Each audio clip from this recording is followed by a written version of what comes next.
UN diplomats say Syria talks to continue Saturday. From VOA Run English, this is the news. International efforts to bring an end to conflict in Syria got off to a bad start on Friday. Talks between the Syrian government and the opposition coalition opened in Geneva, Switzerland, but the two sides refused to hold direct negotiations.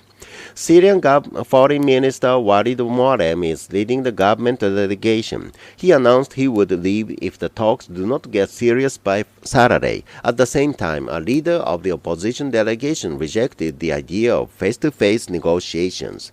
Badr Jamal said there will be no direct talks until the government team accepts what is called the Geneva I communique. That document is supposed to be the starting point for the talks. The Geneva I communique calls for the establishment of a temporary government in Syria. The opposition and his allies say that means Syrian President Bashar al-Assad must leave office. The president and his allies disagree. The United Nations and Arab League diplomat Lakhdar Brahimi is taking part in the talks between the government and the opposition. He met with the two sides separately on Friday. The diplomat had predicted that this kind of dispute must delay the talks, but he expressed hope that he could get the two delegations to sit down together. Late Friday, Mr. Brahimi said the talks will continue on Saturday, in his words, in the same room. Observers had predicted such difficulties. On Wednesday, the Syrian foreign minister and opposition leader made conflicting statements at an international conference in nearby Montreux, Switzerland. David Barter is a Syria expert with London Chatham House. He sees little hope of progress during the current talks.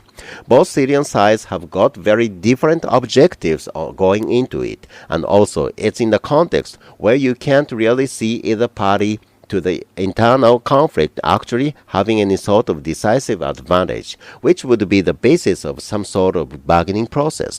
The distrust is making it difficult for the negotiations to move forward. The UN said more than 9 million Syrians urgently need aid, and many of them cannot be reached because of the fighting. The 3-year-long Syrian conflict has killed an estimated 100,000 people.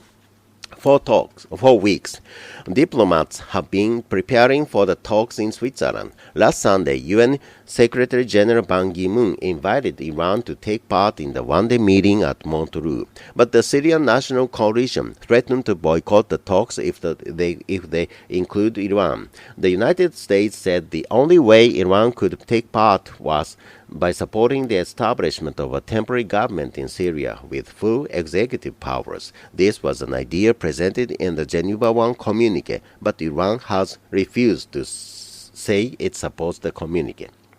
That forced Mr. Ban's spokesman to announce that Iran would not be attending the meeting in Montreux nor the talks in Geneva.